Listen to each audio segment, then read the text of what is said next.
Marital rape. Bihira raw itong ireklamo pero kadalasang nararanasan ng mga biktima ng domestic violence.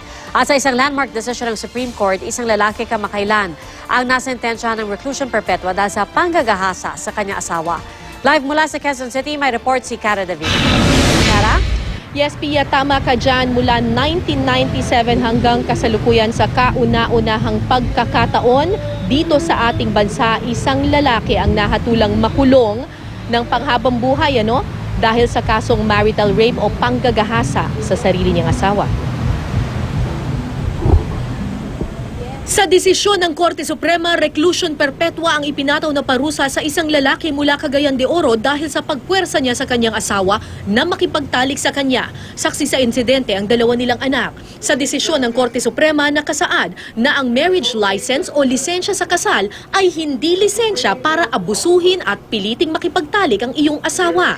Ikinatuwa ng Gabriela ang desisyon ng Korte Suprema. Magbibigay daw ito ng lakas ng loob sa iba pang biktima ng marital rape. Halimbawa, yung sex.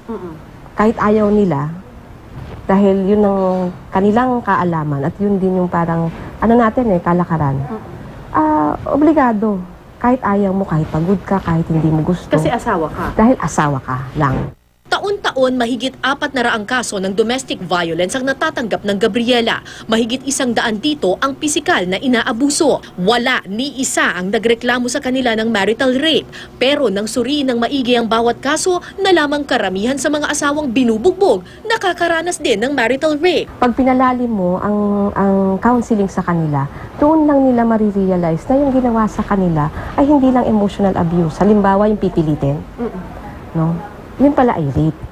Ayon sa Public Attorney's Office, kumpara sa mga karaniwang rape cases, mas hirap silang patunayan ng marital rape. Hindi kasi sapat ang ebidensya ng lacerations lamang. Dapat may pisikal na ebidensya ng puwersahang pagkikipagtalik. Kailangan merong proof of force and intimidation.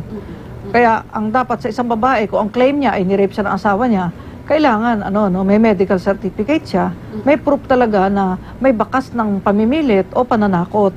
At meron, halimbawa, may mga gasgas siya o mga sugat sa katawan, may pasa-pasa.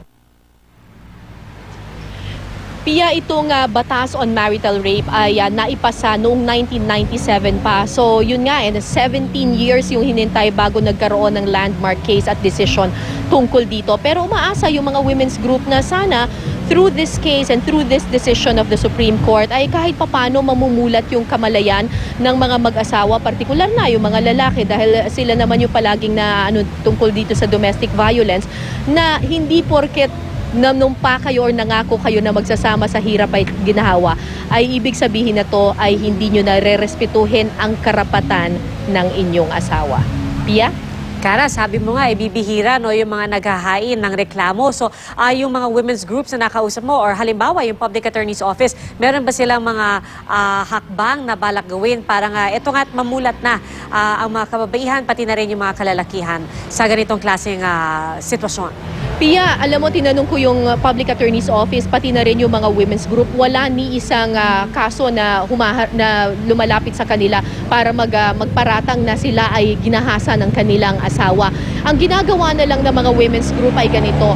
Kapag may lumalapit sa kanila na victim ng domestic violence or physical abuse, talagang sinusuri nila yung counseling, talagang puspusan yung counseling nila. Kasi from there, usually may pattern lumalabas na if you're a battered wife, there is a very, very high possibility that you are also a victim of marital rape. So, konting convincing pa at awareness pa sa mga babae at ganun din sa mga lalaki na yun nga, yung marriage license doesn't mean a license to abuse your partner. Maraming salamat, Cara David.